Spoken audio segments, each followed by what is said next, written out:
এই সরকার 6 মাসের মধ্যে বাংলাদেশের মানুষের মধ্যে আস্থা এবং ভরসা ফিরিয়ে আনার চেষ্টা করেছে।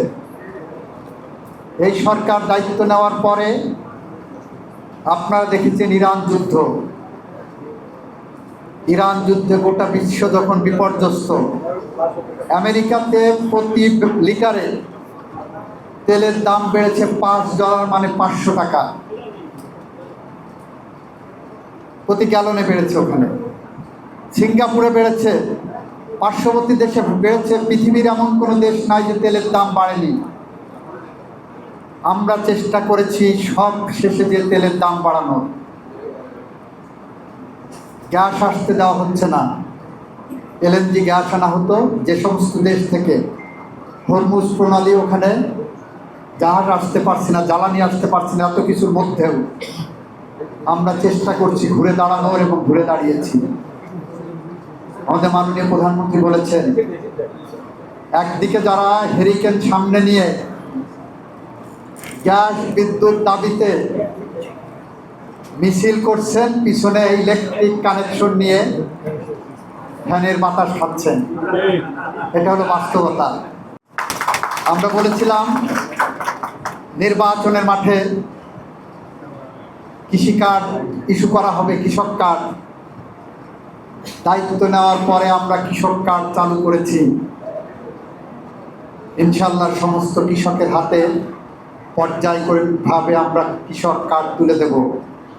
আমরা বলেছিলাম মসজিদের ইমাম, মুয়াজ্জিন, পুরোহিত, সেবক মানবিত জীবনযাপন করে, তাদের জন্য ক্ষমতায় গেলে, দায়িত্ব পেলে মাসিক ভাতার ব্যবস্থা করা হবে। সে কর্মসূচিও আমরা চালু করেছি।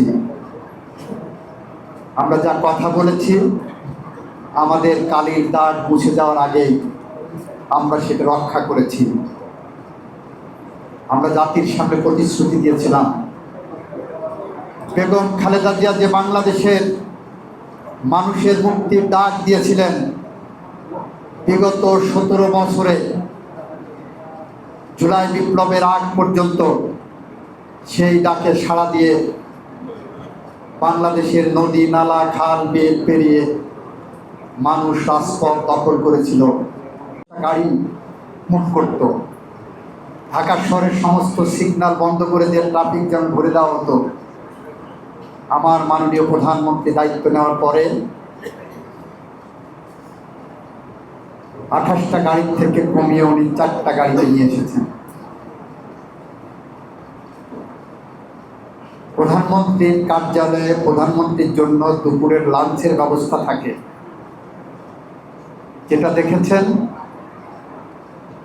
গত বছর একজন প্রধানমন্ত্রীর 33 না কত কোটি টাকা খরচ হয়েছিল আপ্যায়ন খাতে।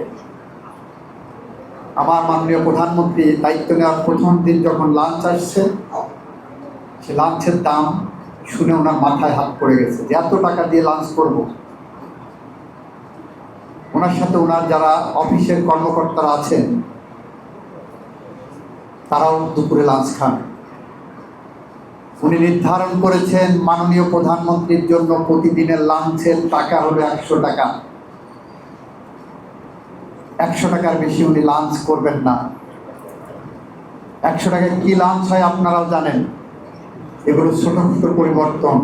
সহযোদ্ধাকে যাদেরকে গুম করা হয়েছিল, যাদের স্বজনেরা এখনো তাহাজ্জুদের নামাজ পড়ে জায়নামাজে মোনাজাতরত অবস্থায় থাকেন, তার স্বজন ফেরার প্রতীক্ষায়। বিগত 17 বছরে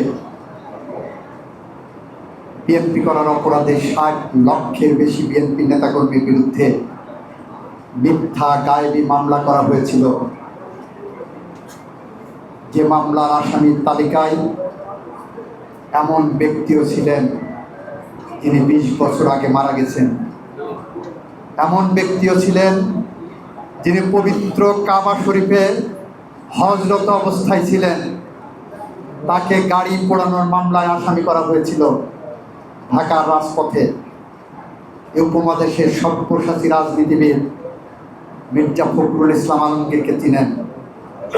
তার বিরুদ্ধে 100-র বেশি গায়েবী মামলা দেওয়া হয়েছিল। সমস্ত বাধার প্রাচীর পেরিয়ে 24 জুলাই বিপ্লব এসেছিল।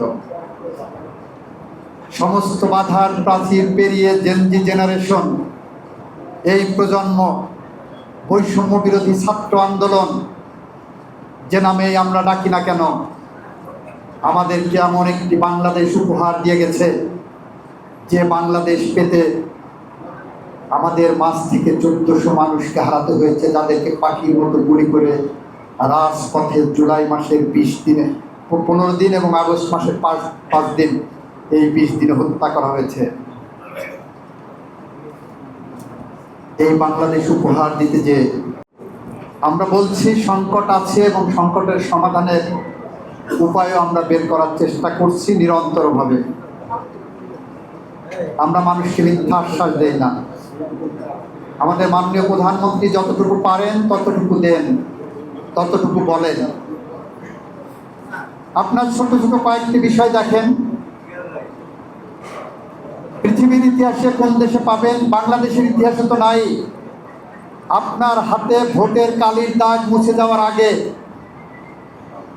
ভোটের মাঠে দেওয়া প্রদত্ত প্রতিটি প্রতিশ্রুতি আমরা বাস্তবায়নের চেষ্টা করেছি। জয়নাল আবেদিন সাহেব, মুজিবুর রহমান সরোয়ার সাহেব, আমাদের জহিরুদ্দিন স্বপন সাহেব বরিশালের মাঠে ঘাটে প্রান্তরে যখন বক্তৃতা দিয়েছিলেন তখন বলেছিলেন, বিএনপিকে যদি দায়িত্ব দেওয়া হয় তাহলে বিএনপি ক্ষমতায় গেলে, দায়িত্ব পেলে মা বোনের জন্য ফ্যামিলি কার্ড ইস্যু করবেন। তখন কিন্তু আজকের যারা গুপ্ত সুপ্ত আছেন তারা ফ্যামিলি কার্ডের বিরুদ্ধে অবস্থান নিয়েছিলেন। বিএনপি ক্ষমতায় সে ফ্যামিলি কার্ড চালু করেছে। 30,000-এর মতো সাহসী তরুণ পঙ্গু হয়েছে। কারো হাত নাই, কারো পা নাই, কারো মাথা নাই, কারো মাথার খুলি উড়ে গেছে। ভিতরে কোনোভাবে ব্যান্ডেজ করে রাখা হয়েছে, তার খুলিটা যাতে থাকে, মগজটা যাতে থাকে। কারো চোখ নাই। এদের রক্তের বিনিময়ে, এদের ত্যাগের বিনিময়ে যে বাংলাদেশ আমরা পেয়েছি, এই বাংলাদেশ নিয়ে আমরা ছেলে খেলা করতে পারি না। এই বাংলাদেশ নিয়ে আমরা আর ফ্যাসিস্টদের ফিরে আসার কোনো পথ সুগম করতে পারি না। আমরা যদি ব্যর্থ হই তাহলে কবি হেলাল হাফিজের ভাষায় আমরা উত্তর পুরুষের ভীরুকা পুরুষের উপমা হয়ে থাকব। সে কারণে আমরা বলি, এই বাংলাদেশে ফ্যাসিস্টদের বিচার হবে, এই বাংলাদেশের প্রতিটি খুনের বিচার হবে, এই বাংলাদেশের প্রতিটি মানবতা বিরোধী অপরাধের বিচার হবে। সেই বিচারের পথ ধরে সরকার এগিয়ে যাচ্ছে। সেই বিচার কোনো গোপন বিচার হবে না, ন্যায় বিচার হবে। সেই বিচারে বরিশালের কাশীপুরের সাক্ষীর মতো সাক্ষী নেব না। সেই বিচারে আমরা এমন এমন সলিড ম্যাটেরিয়াল আছে, এভিডেন্স আছে, যে এভিডেন্স দিয়ে বিশ্বের যে কোনো আদালত মনে করবে থেকে সলিড এভিডেন্স নাই। সুতরাং আপনারা যারা ধৈর্য ধরে কথা শুনছেন, তা 25-এর নিচে যাদের এসি ব্যবহার করার প্রয়োজন হবে, 25-এর নিচে এসি ব্যবহার করার দরকার নাই। এই সব কিছুই মাননীয় প্রধানমন্ত্রীর পরিবর্তনের ইঙ্গিত। আমরা সেই প্রধানমন্ত্রীর স্বপ্নের পথ ধরে হেঁটে যাচ্ছি। আমরা আশা রাখি আপনারা যারা আছেন সময় দেন।